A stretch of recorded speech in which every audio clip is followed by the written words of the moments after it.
110 CC category में sportier bike लेने का प्लान कर रहे हो ना, तो भाई आज की इस वीडियो में मैं लेके आया हूँ होंडा लीवो 110।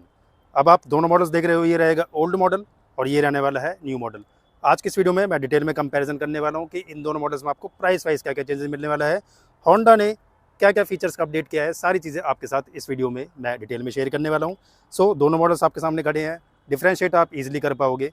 सो सबसे पहले अगर मैं बात करूँ प्राइसिंग की, तो देखो पहले वाला मॉडल भी आपको ड्रम और डिस्क दोनों के ऑप्शंस मिल जाते थे, न्यू वाले में भी आपको ड्रम और डिस्क दोनों के ऑप्शंस अवेलेबल होने वाले हैं। अगर आप जा रहे हो डिस्क वाले मॉडल में, तो डिस्क वाला मॉडल जो अपडेटेड है वो अराउंड आपको मिलने वाला है 99,382 रुपीज़ के करीब। ओल्ड वाले मॉडल की तरफ अगर आप जाओगे तो वो वाला मॉडल अराउंड आपको मिलता था 99,100 रुपीज़ के करीब। तो ओनली आपको 250 से 300 रुपये के करीब जो डिस्क वाला मॉडल है वो एक्स्ट्रा पे करना पड़ेगा अगर आप अपडेटेड मॉडल में जाओगे। ओल्ड मॉडल की अगर मैं बात करूँ तो देखो ओल्ड मॉडल का जो ड्रम वाला वेरिएंट था वो अराउंड आपको मिलता था 94,600 रुपये के करीब, और जो अपडेटेड मॉडल है वो अराउंड आपको मिलने वाला है 96,000 के करीब, यानी कि आपको 1300 से 1400 रुपये एक्स्ट्रा पे करने पड़ेंगे। तो ड्रम वाला थोड़ा सा कॉस्टली कर दिया है, बट डिस्क वाले मॉडल में आपको ज़्यादा चेंजेस प्राइस वाइज देखने को नहीं मिलने वाले। तो ये थी प्राइसिंग की बात, वेरिएंट्स की बात। अब बात करते हैं कि डिज़ाइन और लुक्स वाइज होंडा ने कुछ चेंजेस किया है या नहीं। तो दोनों मॉडल्स आपके सामने खड़े हैं। अगर आप देखोगे ओल्ड मॉडल को तो हेडलैम्प सेक्शन का डिज़ाइन कुछ ऐसा मिलता था। क्लोजर लुक से अगर मैं दिखाऊँ तो कुछ ऐसा मिलता था डिज़ाइन। यहाँ पे भी आपको वाइजर मिल जाता था, होंडा की स्टिकरिंग मिल जाती थी, और जो साइड इंडिकेटर्स थे वो हैलोजन बल्ब के साथ अवेलेबल हो जाते थे। न्यू वाले मॉडल को दिखा देता हूँ, तो यहाँ पे भी आपको जो हेडलैम्प सेक्शन है वो आपको हैलोजन ही मिलेगा।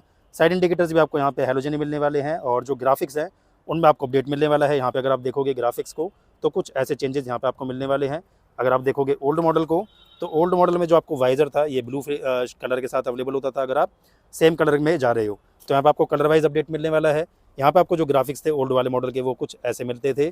तो आप मुझे कमेंट सेक्शन में बताओ किसके ग्राफिक्स ज़्यादा अच्छे लग रहे हैं, न्यू वाले मॉडल के या फिर ओल्ड मॉडल के। कंपोनेंट्स जो हैं, डिजाइनिंग एलिमेंट जो हैं वो आपको ऑलमोस्ट पहले जैसे ही मिलने वाले हैं। कलर की अगर मैं बता रहा था, देखो अगर आप फ्रंट फेंडर को देखोगे तो न्यू वाले मॉडल में फ्रंट फेंडर जो है वो पूरा ब्लैक कर दिया है। सो ऐसा जो कलर है वो आपको मिलने वाला है। अगर आप देखोगे ओल्ड मॉडल को तो यहाँ पर आपको जो ब्लू कलर था वो ऐसा मिलता था। सस्पेंशंस में कोई चेंजेस नहीं है, टेलीस्कोपिक सस्पेंशंस ही अवेलेबल होंगे। टायर सेक्शन वाइज भी आपको कोई भी चेंजेस देखने को नहीं मिलने वाला।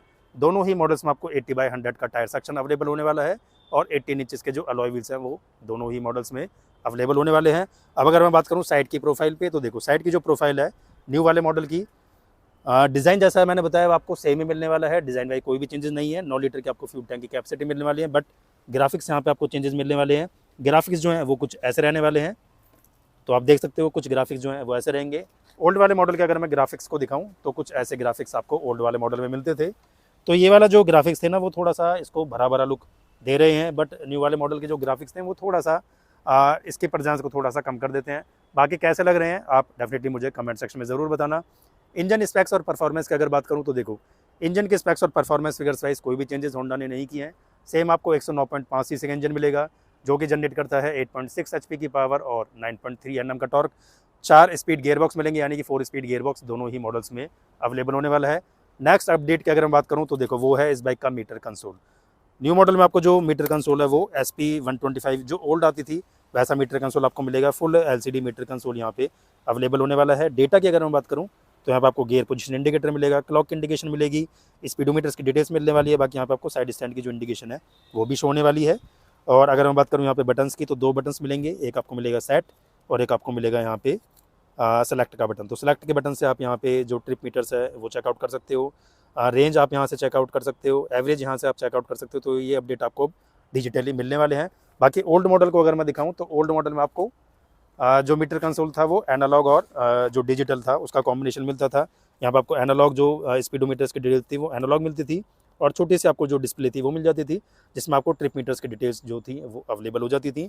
तो ये जो मेजर अपडेट है वो यहाँ पे आपको जो मीटर कंसोल वाइज है वो चेंजेस मिलने वाले हैं। सीट हाइट वाइज कोई चेंजेस नहीं है, डायमेंशन वाइज कोई चेंजेस नहीं है। 790 mm की जो सीट हाइट है वो दोनों ही मॉडल्स में अवेलेबल होगी। वेट जो है वो 113 kg के करीब है, तो वेट वाइज भी आपको कोई भी इशू नहीं आने वाला।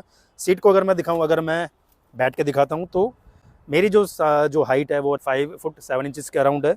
तो मेरे जो फुट हैं वो पूरे प्लेस हो जाते हैं। सो अगर आपकी हाइट थोड़ी सी कम है, 5.5 फुट है या फिर उससे भी कम है, तो आपको सीट हाइट वाइज कोई भी इशू नहीं आने वाला। तो ये जो बाइक है ना वो अपने सेगमेंट में काफ़ी अच्छी स्पोर्टियर सेगमेंट में अवेलेबल हो जाती है। बाकी अगर आप देखोगे यहाँ पे देखो साइलेंसर को अगर आप देखोगे तो साइलेंसर जो है वो आपको कुछ इस टाइप का अवेलेबल होगा। ये पूरा जो है वो मेटल के साथ अवेलेबल होने वाला है। कवर भी आपको मेटल के साथ अवेलेबल होगा। तो ऐसा लुक आपको न्यू वाले मॉडल में मिलने वाला है। बट ओल्ड मॉडल को अगर आप देखोगे तो यहाँ पे जो कवर था वो भी आपको मेटल में अवेलेबल होता था, बट यहाँ पे आपको सिल्वर फिनिशिंग अवेलेबल हो जाती थी। तो ये चेंजेस आपको मिलने वाले हैं। टायर सेक्शन की अगर मैं बात करूँ तो दोनों ही मॉडल्स में आपको 80/100 का जो टायर सेक्शन है वो अवेलेबल हो जाता है। रियर की अगर मैं प्रोफाइल को दिखाऊँ तो रियर की प्रोफाइल को चेक कर लेते हैं कि कुछ चेंजेस हैं या नहीं। तो रियर की प्रोफाइल वाइज कोई भी चेंजेस देखने को नहीं मिलने वाले। रियर में आपको जो हैलोजन लाइट है वो ही अवेलेबल होगी। फेंडर वाइज भी कोई चेंजेस यहाँ पे होंडा ने नहीं किए हैं। बाकी साइड में आपको सारी गार्ड वाइज भी कोई भी चेंजेस देखने को नहीं मिलने वाला। अगर मैं बात करूँ वहाँ पे जो side stand engine cut off है वो भी दोनों ही मॉडल्स में अवेलेबल होगा। तो ये चीज़ें सेम रखी हैं होंडा ने, यहाँ पे ज़्यादा अपडेट होंडा ने नहीं किया है।